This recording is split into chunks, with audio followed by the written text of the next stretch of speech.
غزہ میں ہونے والے مظالم کے خلاف سیالکوٹ کی سول سوسائٹی سڑکوں پر نکل آئی۔ سیالکوٹ چیمبر کے باہر ہزاروں مرد و خواتین نے فلسطینی بہن بھائیوں کے حق میں نعرے بازی کی اور مظالم کا سلسلہ بند کروانے کا مطالبہ کیا۔ مزید جانتے ہیں وہاں پر موجود ہمارے نمائندے سے۔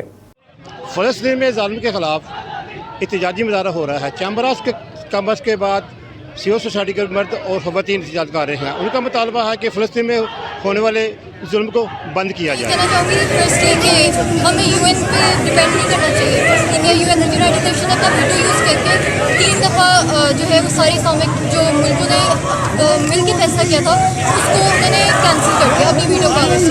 تو اسلامی ممالک کی ایجنٹ کو مل کے پاکستان کے ساتھ ہمیں خود کوئی فیصلہ لینا چاہیے۔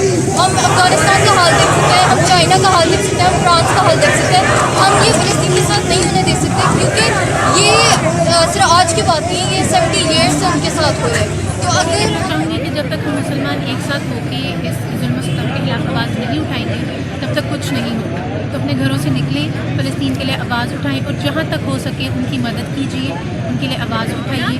اب دیکھا جائے تو جانوروں کے حقوق کے لیے لوگ اتنی باتیں کرتے ہیں، ہر طرح کے حقوق کے لیے اتنی باتیں کرتے ہیں، تو جو فلسطین کے لوگ ہیں وہ انسان ہیں، جتنی تک انسان ہیں ان کی فیلنگس ہیں۔ بچوں کے ساتھ جو ہو رہا ہے قتل و غارت، جن کو جلایا جا رہا ہے، جن کو مارا جا رہا ہے، جو عورتوں کے ساتھ تشدد کیا جا رہا ہے، ان کو مردوں کو۔ آج ہم لوگ یہاں پہ اپنے فلسطینی بہن بھائیوں کی سپورٹ میں آئے ہیں جن کے ساتھ اسرائیل جیسی ایک فتنہ جو حکومت ہے ان کے اوپر نازل ہوئی ہے۔ ہم ان سب کے لیے کھڑے ہیں، پوری دنیا میں جہاں جہاں مسلمانوں کے ساتھ انجسٹس ہو رہا ہے ہم اس کے خلاف کھڑے ہیں اور ہم چاہتے ہیں کہ جو فلسطین ہے اس کو آزاد کیا جائے۔ اور ہم کشمیریوں، فلسطینیوں،